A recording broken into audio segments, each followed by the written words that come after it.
네, 오늘 말씀은 사실 어린이 주일에 많이 들을 수 있는 그런 본문입니다. 아이들이 내게 오는 것을 용납하고 막지 말아라. 하나님의 나라가 어린 아이들의 것이다 라고 하면서 그만큼 예수님이 우리 아이들을 사랑하신다 라고 우리 보통 어린이 주일에 많이 이 본문을 가지고 말씀을 전하시죠. 맞습니다. 이 말씀은 분명히 예수님께서 어린 아이들을 사랑하신다라는, 그리고 아이들을 소중히 여기신다라는 그런 본문의 내용이 맞습니다. 그런데 오늘 이 본문을 조금 더 자세하게 들여다보면 오늘 이 말씀의 포인트는 아이가 아니라 어른이라는 것을 알 수 있습니다. 예수님의 제자는 어떤 모습이어야 하는가를 가르치는 예수님의 제자도에 대한 말씀입니다. 예수님께서 계신 곳에는 항상 많은 사람들이 몰려들었습니다. 많은 사람들이 왔을 때는 그 부모님을 따라서 온 많은 아이들도 있었겠지요. 사람들은 예수님께서 들려주시는 새로운 가르침에 놀라고, 또 병을 고쳐주시고 귀신을 내쫓는 그런 능력에 신기해하면서 하나님께서 보내신 구원자 예수님을 존경과 경외함을 가지고 이렇게 바라보게 되죠. 그런 상황에 보통 부모들은 아이들이 옆에 있으면은 대개는 그런 마음을 갖습니다.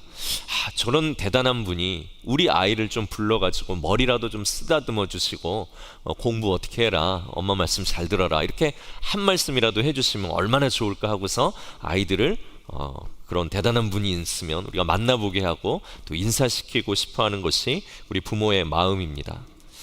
예수님 시대에도 마찬가지였겠죠. 이 부모님들은 대단하시고 또 이렇게 막 존경할 만한 대단한 우리 예수님을 바라보면서 우리 아이들이 이 예수님을 만났으면 좋겠다 하고서 아이들을 데리고 예수님께로 옵니다. 그런데 아이들이 계속해서 이렇게 몰려들자 제자들은 귀찮았을 겁니다. 그래서 몰려드는 아이들을 계속 쫓아냅니다. 그래도 다시 오고 또 다시 오자 이제는 제자들이 막다가 지쳤는지 화를 내고 꾸짖습니다. 오늘 말씀 13절의 말씀이죠. 사람들이 예수께서 만져주심을 바라고 어린 아이들을 데리고 오매 제자들이 꾸짖거늘 하고 나옵니다. 여기 만져주심을 바라다라는 말은 손을 얹고 축복해 주시기를 청했다라는 그런 의미입니다. 제자들은 왜 아이들이 예수님께로 오는 것을 막았을까요? 당연하죠. 그렇지 않아도 쉴 틈이 없으신 예수님이 아이들 때문에 막 피곤하고 귀찮아질 것 같으니까 예수님을 배려하는 차원에서 그렇게 다가오는 아이들을 막은 것이죠. 그럼에도 불구하고 아이들이 계속해서 예수님께로 오려고 합니다. 그러니까 제자들은 이 귀찮은 아이들을 쫓고 막 못 오게 하고, 예수님께서는 그러다 제자들이 아이들을 쫓는 것을 보시고 제자들에게 어떻게 하셨다고 나옵니까? 노하셨다, 화를 내셨다라고 그렇게 나옵니다. 굉장히 큰 분노를 가지고 제자들을 나무라신 것이죠. 그리고 아이들이 예수님께로 오는 것을 막지 말라라고 그렇게 말씀합니다. 오늘 14절의 말씀인데요, 제가 읽겠습니다. 예수께서 보시고 노하시어 이르시되 어린 아이들이 내게 오는 것을 용납하고 금하지 말라. 하나님의 나라가 이런 자의 것이니라. 아멘. 예수님께서는 아이들을 소중히 여기십니다. 이전에 아이와 관련되어 예수님께서 말씀하셨던 본문이 그 위에 있죠. 연자 맷돌과 관련하여 나눈 말씀에서도 예수님께서는 제자들 앞에 아이들을 세우신 후에 이런 작은 아이 하나, 이런 소외받는 존재 하나 내 삶에 들어오도록 허락하는 것이 예수님을 맞아들이는 것이고 하나님을 맞아들이는 것과 같다라고 그렇게 말씀하셨습니다. 그닥 도움이 안 되는 것 같고 내 삶에, 내 인생에 쓸모없어 보이는 그런 사람들까지도 내 삶에, 내 기도에, 내 관심에 들어와야 한다라는 것을 제자들에게 가르쳐 주시면서 그 가장 낮은 자의 상징으로 어린 아이를 제자들 앞에 세우시면서 적어도 하나님의 나라를 너희들이 이루고 산다라면, 이루어 나갈 것이라면 이런 어린아이와 같은 작은 자를 영접할 수 있고 받아들일 수 있어야 된다라고 이야기합니다.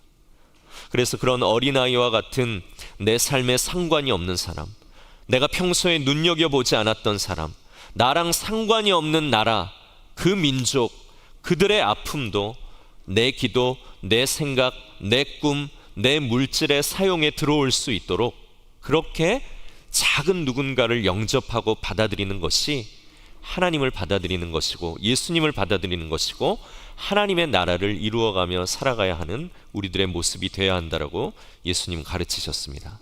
그래서 그 본문에서 아이는 소외되고 관심받지 못하고 세상에서 가장 작은 존재를 의미하는 것입니다. 그런데 오늘 본문에서는 조금 다릅니다. 오늘 본문에서는 아이를 통해서 예수님께서 말씀하고자 하시는 것은 어떤 작은 존재의 작음이 아니라 아이가 가진 특징, 아이들에게만 있는 특성을 오늘 가지고 제자들을 가르치시려고 하는 것입니다. 오늘 15절 말씀을 우리가 다 같이 한 목소리로 한번 읽겠습니다. 15절입니다. 함께 읽겠습니다. 내가 진실로 너희에게 이르노니 누구든지 하나님의 나라를 어린아이와 같이 받들지 않는 자는 결단코 그곳에 들어가지 못하리라 하시고. 아멘. 예수님께서는 아이들이 오는 것을 막는 제자들에게 노하시면서 화를 내시면서 그 아이들이 내게로 올 수 있도록 예수님께서는 허락하시고 용납하도록 두셨습니다.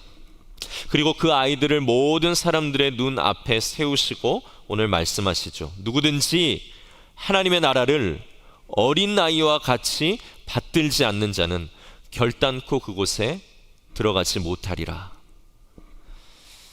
여기서 우리가 성경을 가지신 분들은 성경책 있으시죠? 성경에 동그라미를 한번 해놓으시길 바랍니다. 여기 받들지 않는 자에서 받들다라는 부분에 표시를 해놓으시고, 여기서 받들다라는 것이 우리에게 조금 오해를 줄 수 있는 그런 번역입니다. 그래서 여기서 받들다라는 말은 뭘 떠받드는 것이 아니라 받아들이다라는 것을 의미합니다. 그래서 누구든지 하나님의 나라를 어린아이와 같이 받아들이지 않는 자는 하나님의 나라에 갈 수 없다라고 이야기하는 것이죠. 그리고 한 군데 더 동그라미 하고 여러분들 성경에 체크해 두시는 것은 어린아이와 같이에서 같이라는 부분에 대해 여러분들 체크해 두시면 좋겠습니다. 어린아이가 하나님의 나라에 간다고 했습니까? 아니죠. 어린아이와 같이 받아들이는 자가 하나님의 나라에 간다. 그렇지 않으면 하나님 나라에 갈 수 없다라고 예수님은 어린아이가 아니라 어린아이와 같이 하나님의 나라를 받아들이는 자, 그가 하나님의 나라에 들어가는 사람이라고 그렇게 이야기해 주고 있습니다. 즉 어린아이와 같은 자, 어린아이의 속성에 대해서 오늘 예수님께서는 말씀하시려는 겁니다. 어린아이의 속성, 그것을 가진 어른이 되라, 그것을 가진 제자가 되라 하는 것이 어떻게 보면 오늘 이 말씀의 깊은 속뜻일 수가 있습니다. 오늘 여기 나온 어린아이라는 단어, 이 파이디온이라는 단어는 주로 12살 이전에 팔로 안을 수 있을 만큼 작은 아이를 이야기했을 것으로 봅니다. 아이들이라고 해서 전부 다 선하고 착합니까? 아이들을 키워보신 분들은 너무 잘 알죠. 아이들도 다 아이들이라고 해서 착하고 선한 것만은 아닙니다. 예수님께서도 아이들의 욕심과 이기적인 속성, 그것을 닮으라고 이야기하신 것은 아니었겠죠. 제가 오래전에 유치부 아이들을 맡아서 사역했던 적이 있습니다. 유치부 아이들을 맡아서 이제 아이들을 하고 같이 예배도 드리고 아이들에게 설교도 하면서 이렇게 유치부 아이들 부서를 맡았는데요. 한 아이가 새로 왔어요. 얼굴에 나는 말 안 듣기로 작정했음, 이렇게 거의 써진 그런 아이였습니다. 그 아이가 맨 앞줄에 딱 앉아 있어요. 그래서 제가 이제 설교를 합니다. 여러분, 예수님은 우리 친구들을 너무너무 사랑하세요. 그러면 그 아이가 제 말이 끝나기를 기다리다는 듯이 이렇게 얘기합니다. 거짓말. 예수님은 기도하시면 우리 친구들의 모든 죄들을 용서해 주세요. 거짓말. 이러고서 그 아이가 제가 무슨 얘기를 할 때마다 제일 앞에 앉아가지고 거짓말 이러면서 이렇게 막 이야기를 하는데, 와 진짜 너무 막 화가 나서 야 옥상으로 따라와 이러고 싶었는데 그때 그 교회가 옥상이 없어가지고 따라가지는 못했습니다. 그때 교사들은 막 어떻겠습니까? 막 뒤에서 막 발을 구르면서 당황을 합니다. 막 어떻게 해야 되나, 끌어내야 되나, 막 막아야 되나. 그런데 놀랍게도 거기 앉은 그 또래의 다른 아이들은요, 전혀 신경을 안 씁니다. 걔가 뭐 거짓말이라고 하든지 말든지 눈치를 안 보고 자기가 알고 있고 자기가 배웠고 자기가 믿는 답을 그냥 이야기하는 아이들을 봅니다. 나를 사랑하시는 분은 하나님, 내 죄 용서해 주시는 분은 예수님. 자기가 배우고 아는 것을 꿋꿋하게 답하는 다른 아이들을 보았습니다. 그래서 그때 설교하는 제게 가장 큰 도움을 준 사람은 저를 염려하면서 뒤에서 막 발을 구르면서 일을 어찌해야 하고 걱정했던 교사도 있었지만, 정말로 제 설교를 가장 도와주고 잘 마칠 수 있게 해준 사람들은 늘 꿋꿋하게 자기가 알고 있는 것들을 외치는 다른 아이들 때문에 제가 정신을 차리고 설교를 마치고 아이들에게 해야 할 복음의 이야기들을 전할 수 있었습니다. 어린 아이들의 속성 그 첫 번째는, 어린 아이는 자기가 알고 자기가 믿는 바를 어떤 상황에서도 말할 수 있는 용기를 가진 존재라는 것입니다. 그런데 이 아이가 조금씩 이제 자라나서 아이의 시기를 벗어나게 되면 가장 먼저 찾아오는 것이 뭡니까? 부끄러움입니다. 모든 것에 이제는 부끄러워하게 됩니다. 부모도 부끄럽고 외모도 부끄럽고 자기가 믿고 있는 신앙에 대해서도 부끄럽습니다. 그래서 아이일 때 자신 있게 외치고 누가 뭐 거짓말이라고 하든지 간에 자기가 알고 있고 믿고 있는 바를 그냥 이야기했던 이 아이들이 조금씩 아이의 시기를 벗어나게 되면 모든 것에 부끄러워하게 되는 그러한 모습을 우리가 보게 되죠. 며칠 전에 아주 날씨가 좀 좋았던 날이 있었습니다. 그래서 제가 제 아이들을 데리고 집 앞에 있는 마트에 물건을 사러 갈 일이 있어서 가는데, 우리 오늘 날씨가 너무 좋으니까 걸어가자라고 하고서 아이들에게 이제 걸어가자고 아이들을 불러냈습니다. 그런데 아이들이 그런 얘기하면 집에서 나오려고 합니까? 아이들 빼내는 게 너무 힘들죠. 그래서 아이들은 몸이 먼저 나오기 전에 입이 먼저 나옵니다. 그래가지고 막 입이 막 나왔어요. 막 가자 그러는데 안 가고 이거 사가지고 올 때 그럼 어떻게 걸어서 이걸 들고 와야 되냐 막 하면서 아주 그냥 불평이 많았지만 그래도 아이들을 데리고 이제 마트로 갔어요. 그래서 마트에서 장을 보고 이제 아이들을 데리고 이제 집으로 돌아왔습니다. 그런데 저희 집을 이제 오게 되면 횡단보도가 없는 찻길을 건너야 될 때가 있습니다. 그래서 둘러보고 차가 안 오니까 그래도 찻길이니까 빨리 건너야 돼서 제가 이제 둘째 딸 아이 손을 딱 잡고 자 뛰자 빨리 가자 이러면서 길을 막 건넜습니다. 8학년 저희 딸이 제가 손을 잡고 길을 건너는 동안 계속해서 소리쳤습니다. 아빠 손 놔! 아빠 손 놔! 차에 치이면 치였지 아빠 손을 잡고 길을 건넌다라는 것은 이 동네에 사는 자기 친구들이 보면 너무너무 부끄러운 일이라는 겁니다. 그래가지고 막 계속 아빠 손 놔! 아빠 손 놔! 이러면서 제가 그때 좀 충격을 받았습니다. 옛날에는 아빠만 알고 아빠가 가장 강하고 안전한 존재라고 믿었는데 이제 이 아빠가 부끄러운가 보구나 라고 생각하면서 이젠 길을 건널 때 절대 딸의 손을 잡고 건너려고 하지 않습니다. 이제는 멱살을 잡고 건널까, 그래도 안전하게 가야 되니까. 우리가 어른 되었습니다. 우리가 하나님께 하는 말이 뭡니까? 하나님 손 놔. 하나님 손 놔. 제발 내 인생에서 하나님 손 놔. 나 하나님 너무 창피해. 우리의 어른됨은 하나님에게서 달아나려 하고 우리의 보호자, 우리의 영혼의 주인을 인정하고 그분께 나를 맡기는 것을 부끄러워합니다. 그런 사람은 절대 예수님의 제자가 될 수 없습니다. 그 사람은 하나님의 나라를 이룰 수 없으며, 하나님을 부끄러워하는 자는 결국 하나님을 떠나 그의 구원도 안정되게 보장받을 수 없게 됩니다. 어린아이의 속성을 갖는다는 것, 어린아이가 된다라는 것은 나를 지극히 사랑하사 나를 위해 독생자 예수 그리스도를 내 대신 십자가에서 죽게 하시고 이것을 믿는 자에게는 영원히 멸망하지 않는 영생을 주시는 하나님, 그분을 믿고 인정하고 그분을 자랑스러워하고, 누가 그 사실과 진리에 대해서 거짓말이라고 우리에게 방해와 조롱을 할지라도 이 진리를 말할 수 있고, 이 진리를 근거로 기도할 수 있고, 이 진리를 기다림으로 기뻐할 수 있는 어린아이의 순수함을 갖는 것, 그것이 예수님께서 어쩌면 우리에게 아이들을 세워 가르쳐 주려고 하셨던 부분이라는 것입니다.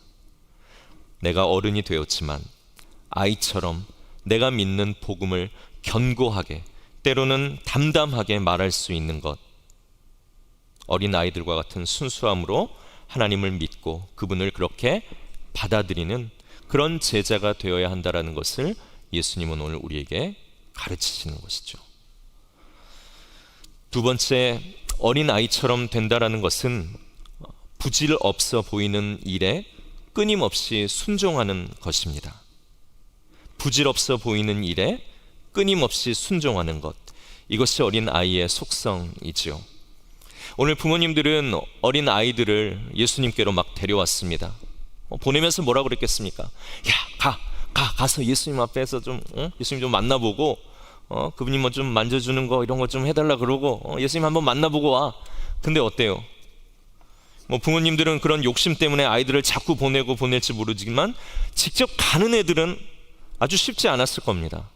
가보면 막 우락부락한 예수님의 12 제자가 그냥 딱 앞에 서가지고 인상을 쓰면서 못 오게 하죠. 베드로 같은 사람들은 얼마나 다혈질입니까?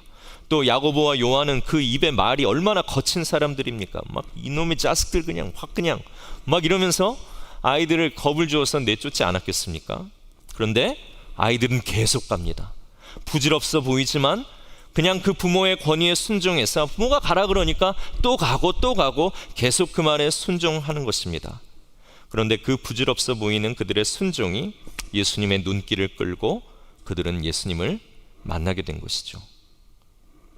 여기서 중요한 것은 무슨 끝장을 보겠다라는 순종이 이런 결과를 냈다라는 것이 아니라, 비록 자기들의 생각과 눈에는 부질없어 보이는, 가면 또 막히고 돌아오는 그러한 일일지 모르지만, 그렇죠?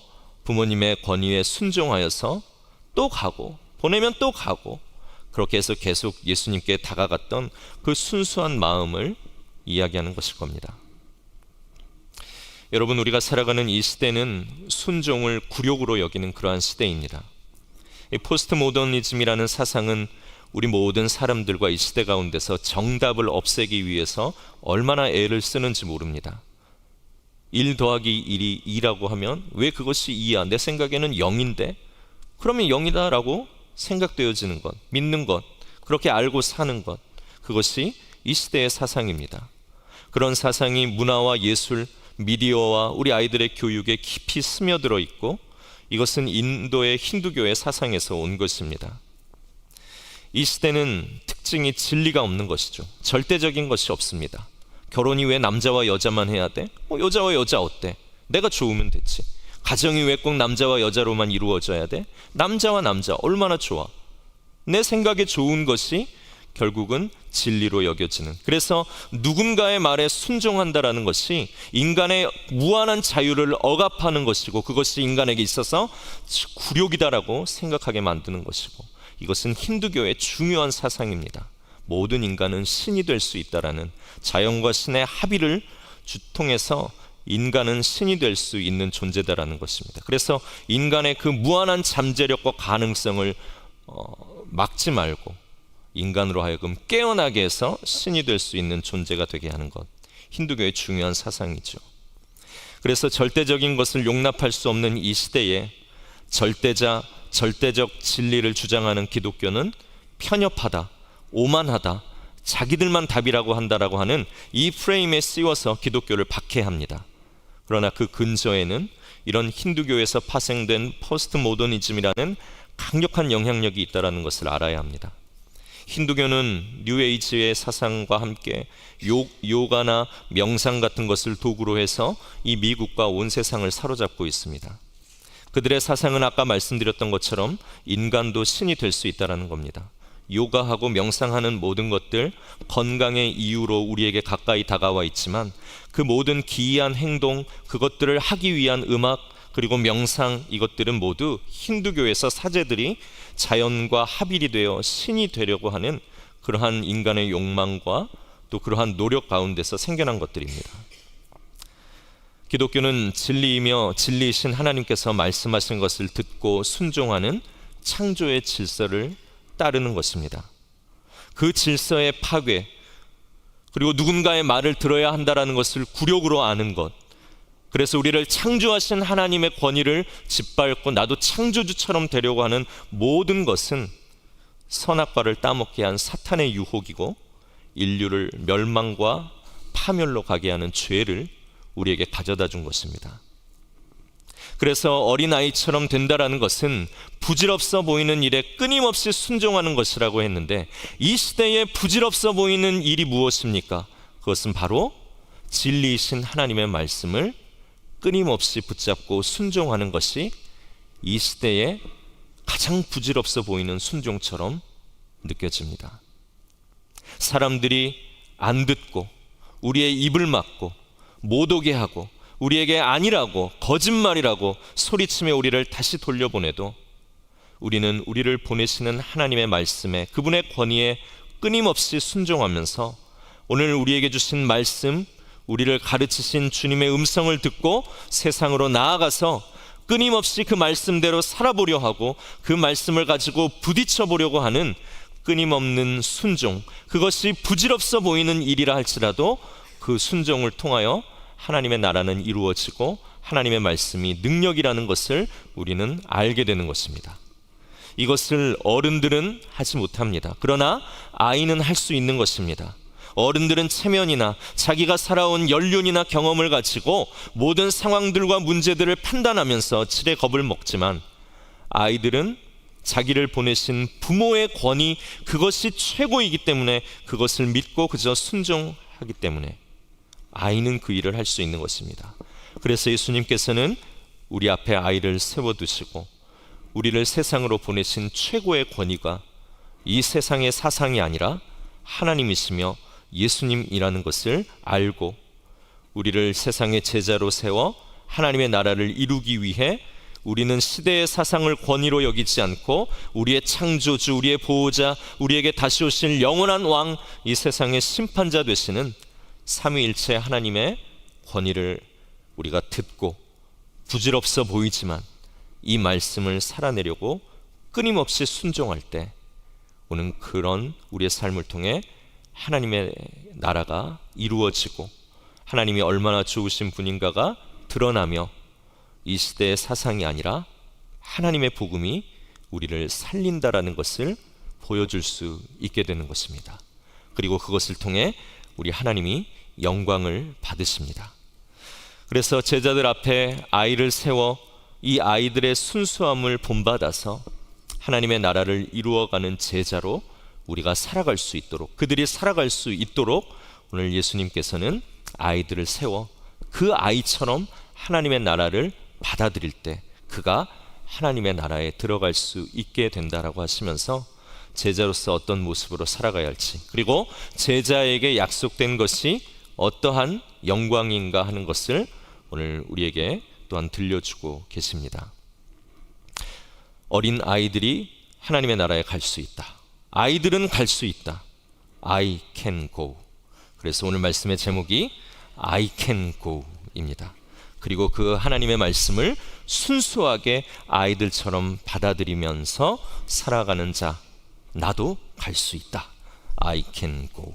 이런 중의적 의미로 오늘 말씀의 제목을 정하였습니다. 우리에게는 하나님의 말씀을 늘 듣고 그 말씀에 순종하라라는 주님의 마음의 감동도 우리가 받지만, 우리는 그 말씀을 거짓말이라고 외치는 세상의 소리 때문에 주저하고 무섭고 하나님이 부끄러울 때가 너무나도 많이 있습니다. 그래서 주님이 자꾸 우리에게 주일날 하나님이 누구이신가를 알게 하시고 교제를 통해 하나님을 보여주시고 하나님의 하신 일들을 들려주시면서 세상으로 자꾸 보내, 너도 그 삶을 살아가고 하나님의 나라를 이루라라고 자꾸 우리를 보내시지만, 우리는 하나님이 부끄럽고 가봤자 그것이 되지 않는다라고 하면서 부질없는 일이라 여기고 순종하기를 주저한다라는 것입니다. 그러나 오늘 다시 한번 우리가 제자들에게, 그리고 오늘 이 말씀을 읽는 우리들에게 하신 예수님의 깊은 속뜻의 말씀들을 우리가 또한 마음 가운데 담기를 원합니다. 오늘 항상 예수님께서 우리에게 가르쳐 주시고 우리가 말씀을 통해 알았던 모든 예수님에 대한 진리가 누가 우리에게 무엇이라고 하든지, 이 시대가 우리에게 무엇이라고 우리를 조롱하든지, 내가 믿는 바를 담대하게 또는 당당하게 이야기하며 살아갈 수 있는 그런 어린 아이의 속성을 가진 여러분들 되기를 소망합니다. 그리고 오늘 우리를 세상 가운데로 보내시고 직장 가운데로 보내시고 사람들 앞으로 보내셨을 때 우리가 안 된다라고, 부질없다라고 돌아오고 그냥 세상의 방식으로 살아버리는 것 아니라, 오늘도 이 부질없는 일일지라도 주님의 권위가 나에게 하라고 하셨다라면 내가 이 말씀 끊임없이 순종하겠습니다 하는 그런 어린아이와 같은 순수함으로 오늘도 말씀을 가지고 세상에 나아가 그 말씀이 참인가를 증명하고 또한 시험하며 하나님을 경험할 수 있는 그런 저희들의 한 주가 되기를 소망합니다. 그리고 하나님께서 오늘 우리 교회에 교육부 아이들을 주시고 이 아이들을 우리에게 함께 신앙생활을 하게 하셨다라는 것은 오늘 또 좋은 또 의미가 있다라고 봅니다. 오늘 이 아이들을 통하여서 우리가 다시 어떠한 존재로 돌아가야 하는가를 깊이 생각할 수 있도록 우리에게 주신 아이들입니다. 그래서 이번 한 주 우리 아이들 보면 칭찬해 주시고 머리 쓰다듬어 주시고 기도해 주시고 그리고 간식이라도 사주시고 아이들 맡고 있는 교사들 불러내서 밥이라도 좀 해주시고, 그렇게 우리가 사랑으로 우리 교육부 아이들과 또 그들을 섬기는 분들을 사랑했으면 좋겠습니다. 그리고 가장 중요한 건 무엇이겠습니까? 이 아이들을 예배의 자리로 여러분들 늘 인도해 주셔야 된다는 것입니다. 아이들이 우리의 품 안에 있을 때 부모의 절대적인 가장 중요한 의무는 이 아이들이 내 품에 있을 때 하나님을 알고 그 아이들이 나를 떠나야 한다는 것이 부모에게 주신 하나님의 사명인 것입니다. 운동 좋지요, 음악 좋지요. 그러나 하나님을 아는 것이 가장 먼저입니다. 그래서 이번 한 주 우리 아이들을 더 예배의 자리로 우리가 함께 또 보내는 일에 힘을 모아주시고 이 아이들을 위해서 또 기도할 수 있기를 원합니다. 그래서 우리가 아는 바 믿는 바를 이번 한 주도 부끄러워하지 않고 살아가는 주님의 제자 되기를, 또 주님의 말씀으로 산다는 것이 부질없어 보이는 그런 일 같지만 그 주님의 말씀을 끊임없이 순종함으로 오늘도 하나님 안에 내가 있음을 늘 기억하며 주님의 나라를 이루어갈 수 있는 저와 여러분들의 귀한 한 주가 되기를 간절히 소망합니다.